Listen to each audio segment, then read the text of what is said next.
Hi, Gary from Youles in Manchester. Today I'm going to be PDIing this absolutely stunning Triumph Daytona 660. We're going to have Lee taking you through the process from start to finish of what actually goes into the PDI process, from getting it on the bench to all the diagnostic software, plugging it through Triumph system to its final road test. So introduce you to Lee and let you take it away. Hi there, I'm Lee from Youles Motorcycles Manchester, and today we're going to be PDIing the new Triumph Daytona 660. So let's get started. So first of all, we've found the acid pack for the battery, and we're going to strip out the battery and fill the battery with acid and put it on charge, ready to commission the battery so it's ready to be used. So these are two rear bolts on the seat so we can gain access to the battery compartment. We're going to release the strap and remove the battery. Here we have the correct battery acid pack for the bike, and we're going to press the acid pack into the battery. And you'll see the bubbles start coming up in a minute, so you know that it's filling up. Now what we're going to do is we're going to lift the ramp up and we're going to start the PDI in the order of the PDI form. But I wouldn't normally do it in this order. I've been doing this for quite a while, so my routine would be a bit different. All the boxes will get ticked, but I'm going to do it in the order of the PDI form for your viewers today. At the start of this PDI, we're going to check all wheels and all components to do with brakes. And first of all, we're going to check wheel spindles and make sure the spindles are all tight.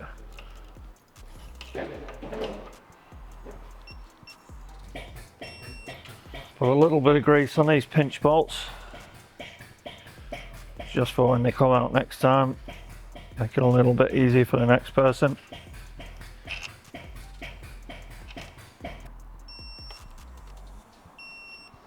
Now we're going to check the disc bolts, make sure all the disc bolts are tight. Then we're going to give this wheel a bit of a spin round so we can get to the bolts that we've missed. And what we'll do is we'll put a dab of paint on these to show that they've been torqued up to spec. Now we'll just move on to the yokes and do the same again.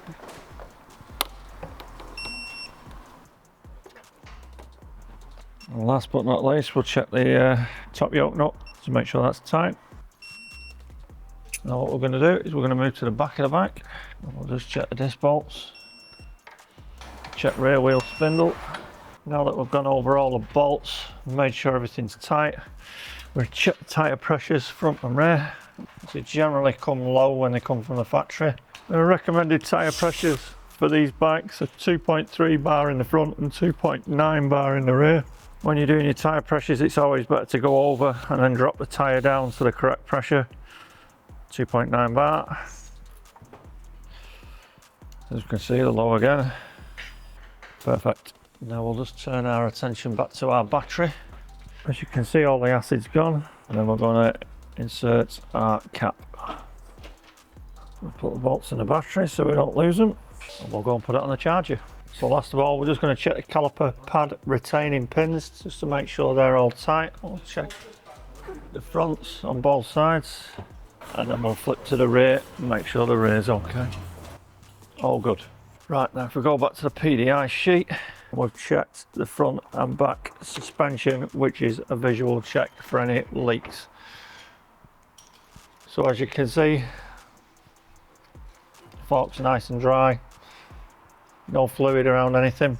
And the same with the rear, as you would expect on a new motorbike. So we're going to carry on now and we're going to check around both sides of the bike. So this side is more of a visual check, make sure that everything's tight, make sure nothing falls off when the customer takes it away. Move around to the other side of the bike. You need to spin it round.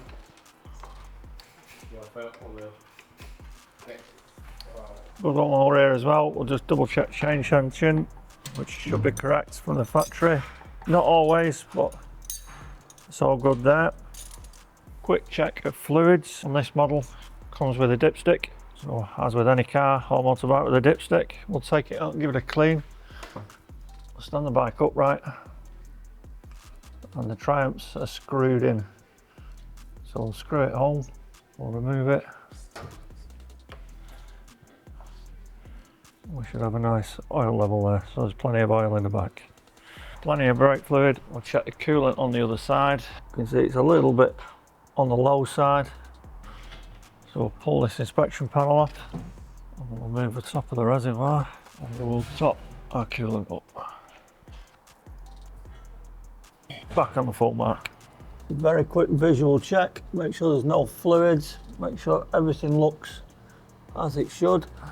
And last but not least, we'll just check the oil filters tight, double check fluid level in the brakes, make sure we've got a brake, just check all the control bolts, make sure all these are nipped up. We'll double check our throttle, which is nice and free, and our clutch, and also make sure there's enough free play in the clutch, which is fine on this. So we have the battery now, it's been charged and commissioned. So we're going to insert the battery back into the battery tray. Going to put the battery terminals on now, starting with the positive first. So that's battery on. We've now got an immobiliser light flashing on the dash. So that means we've got power, so we're going to switch the ignition on for the first time. And we'll have a quick check round the lights. So we'll check brake lights.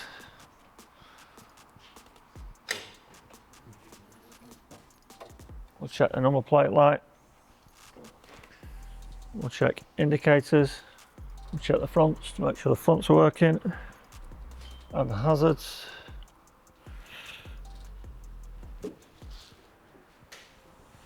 Check the horn. And the high and low beam.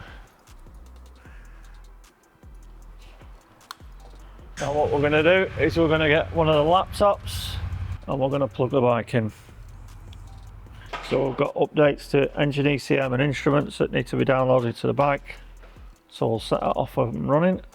And while we're waiting for the downloads, we'll take the data tag kit.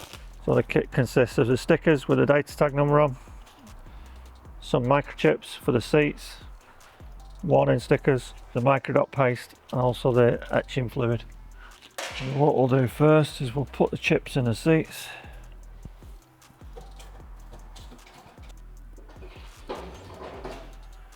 That's one, and that's two. Next up we have the stickers, which we're going to try and place these as discreetly as we can around the bike. And try and put these in places where the customer won't see them. So this is a UV etching fluid, and basically we just run this over the top of the letters. Now we'll pull the data tag kit off. You can see there where it's etched into the paintwork. And if we get a UV torch, so if it is stolen and the police wants to look for it, all they do is they look for the UV and they'll find the data tag kit. What we'll do is we'll stick a small amount of fuel in the bike, ready for when we're going to start it up. All the software updates are complete. So we're basically going to unlock the motorcycle now. We're just going to erase any DTCs that are in the bike due to the bike being having all the instruments and ECU downloaded. So we'll make sure that everything's clear. So we've got a completely green board there of everything up to date and present. We will set the service for the first service, which is 600 miles or 180 days. So what we're going to do now is we're ready to turn the bike over now.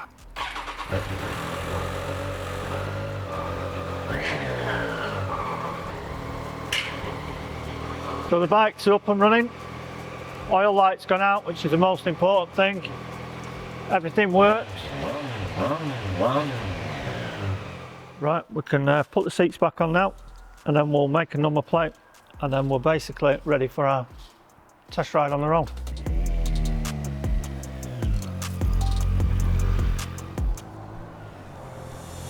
First impressions, first of all, is the safety side of it. So the brakes work, the clutch is nice and smooth, the gearbox is smooth, the bike does everything it should do. It's nice and responsive. So from now on, we'll throw it back on the bench now. We'll do our last couple of checks, and then it's ready to go to be cleaned and then go to the customer. So there you go, that's the process of what we do when we do a PDI. So your next video you're going to see now is the road test and the review of it. So if you'd like to see more PDIs, you know, a bit more something different, then pop in the comments what you'd like to see, and don't forget to like and subscribe, and we'll see you next time.